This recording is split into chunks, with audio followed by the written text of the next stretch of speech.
So guys, inside fine tuning, you will be using one pre-trained model. Okay, pre-trained large language model. Okay, I think I already showed you there are so many large language models are available as open source. For this, you can go to the Hugging Face. So here you can see there are thousands of large language models are available. Now you can choose any kinds of model as per your requirement. Let's say you want to use something called Llama, Meta Llama. You can simply search Llama here. So we'll get see all the Llama model. Okay, Llama 2, Llama 3, all kinds of model actually will see that. See, okay, and this is for Meta AI. Now what you can do, you can download this model. On top of that, you can fine tune your custom data.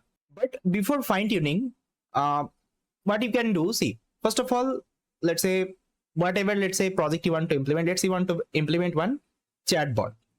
Let's say you want to implement one medical chatbot. Okay, medical chatbot.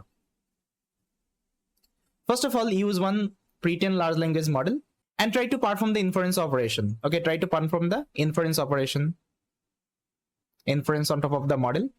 If this model is able to give the correct answer, okay, if it is able to give the correct answer, try to select this model. Okay, otherwise what you can do, just try to build one RAG, retrieval augmented generation.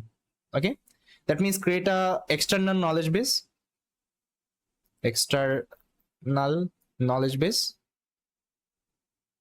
then try to connect your one pre-trained large language model and try to again perform the inference operation. Okay, and try to see the accuracy of the model. Try to see like whether your model is giving able to give the correct response or not. If it is giving, try to select this model. Okay, otherwise if this both approach is not working, that time what you can do, you can perform the fine-tuning operation. Okay, fine-tuning operation. So there what you can do, you can take one pre-trained large language model from Hugging Face, from any kinds of, let's say, platform, and on top of that you can train your custom data. The data set you are using, let's say you are using one very specific medical, okay, medical data.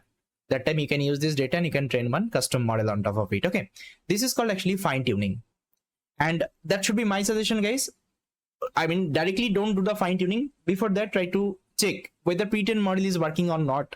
If pre-trained is not working, try to build the RAG based system. If it is not working, then try to do the fine-tuning. Okay, because fine-tuning is a more costly task at the end, because here you need like huge amount of data, even you need lots of computational power. You need actually higher configuration machine. Okay, you should have good GPU instance in your system, otherwise you can't do the fine-tuning operation. But if you want to do the fine-tuning operation, there is some way actually we can do it, because all kinds of large language model you can see, it is having actually huge parameter size. You can see Llama 2 7B, that means it is having 7 billion parameter. It is having 8 billion parameter. That's how it is having 70 billion parameter. Just try to consider. Okay, it's a huge size model, so we can't use any kinds of low configuration machine here to fine tune these are the model. So for this, what we can do, we can use something called PFT technique. We can use something called PEFT. Okay, what is the full form of PFT? Parameter efficient fine tuning. Okay, this is the full form of PFT. So inside this PFT, we are having some method we can use. So the first one, you can use something called LoRA, or you can use something called QLoRA. Okay, so this LoRA and QLoRA will help you to do to perform this parameter efficient fine tuning. That means it applies something called quantization technique. Okay, that means it will load your model in a lower memory instance. That means it will load your model in a 4-bit precision, 8-bit precision. Okay, that's how actually it will perform the parameter efficient fine tuning process. Now you can ask me, what is quantization then? Okay, let me show you what is quantization. See, quantization is nothing but it's just a way of converting from higher memory format to a lower memory format. So this is called actually quantization. Now I think you already know about neural network, right? Let's say this is one neural network I'm having. So inside neural network, what do we have? We have lots of weights, yes or no, right? We have W1, W2, okay, and W3 and so on.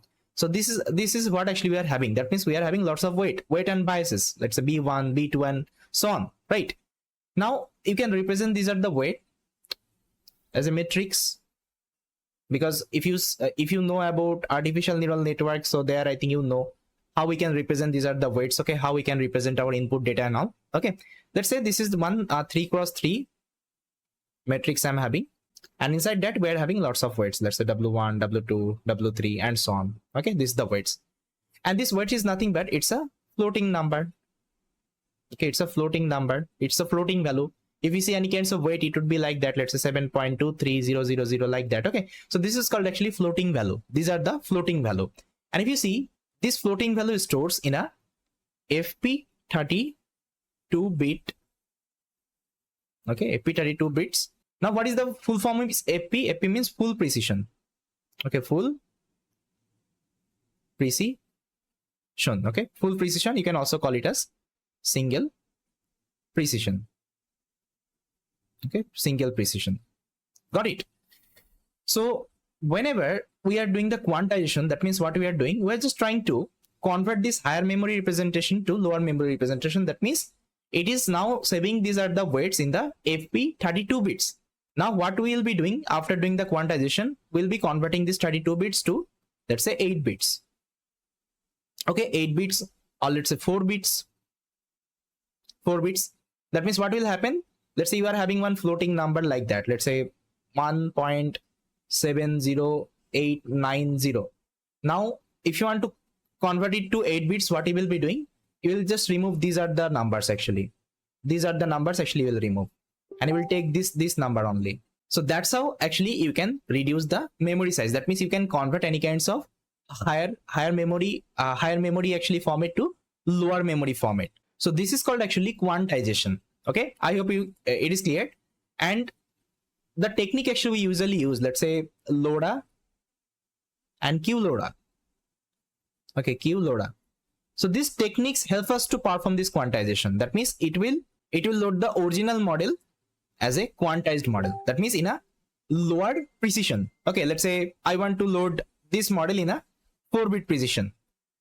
4-bit precision. Okay, so let's say previously this model was in 32 bits precision, but I want to load in 4-bit precision. So how it will happen? With the help of QLoRA or LoRA, you can do it. Sorry, with the help of LoRA and QLoRA, you can perform it. We are having already some Python libraries. Okay, so we are having one library called PEFT. Okay, this is called parameter efficient fine tuning. So with the help of that, you can perform LoRA and QLoRA technique. So with the help of that, you can load any kinds of actual model. So these are the model. Okay, in a 4-bit precision, in a 8-bit precision. Okay, that means you can load as a quantized model so that you can perform the fine tuning operation. Because as I already told you, this actual model you can't load because it is having huge amount of size, huge amount of, let's say, weight size. Okay, and it is storing those are the weights in a 32-bit precision. And to load these are the model, we need a good configuration machine, good configuration GPU, memory, and so on. But we don't have that much of resources. We are having, let's say, Google Colab, free Google Colab, or let's say you are having a 3060 GPU. That time what you can do? That time you have to load these are the model with the help of this. These are the technique actually. The technique actually I showed you. This one, quantization. That means you will be using LoRA and QLoRA. With the help of that, you will be loading the model and will perform the fine tuning operation. Now you can ask me, sir, if I'm doing that one, so definitely I will lose some information. Definitely will lose some information because you are loading the model in a 8-bit and 4-bit precision from the 32 bits. That means here you are getting rid of some of the numbers. So definitely you are losing some information. But again, LoRA and QLoRA takes care of this part actually. So they try to optimize your, let's say, model weights as much they can. Okay, so you don't need to worry about if you're using these at the library, everything would be happen in an optimized way. So we'll be learning as a practical also how we can fine tune one large language model. So in the next video, we'll be learning how we can fine tune one model called Llama 2, Meta Llama 2. Okay, we'll be fine tuning this model on top of our custom data. And here we'll be using this PFT technique, parameter efficient fine tuning technique. Got it? Because I'll be using free Colab here. If you want to do in your local machine, if you are having, let's say, any basic GPU, you can also do it. But I'll try to train on Google Colab if you're not having any kinds of GPU, okay, and not having any kinds of good configuration machine, you can perform on Google Colab. Fine. So yes, guys, this is the introduction of fine tuning, and I think you got to know how we can perform the fine tuning operation and what is this PFT. Okay, PFT technique exactly, and what is LoRA and QLoRA, because I know that many people will have this question, what is QLoRA, LoRA, and what is PFT and all. Okay, so I think now everything is clear, okay, how things are working here. Fine. So in the next video, we'll see the practical demo of the fine tuning. So we'll be fine tuning one model, large language model called Meta Llama 2.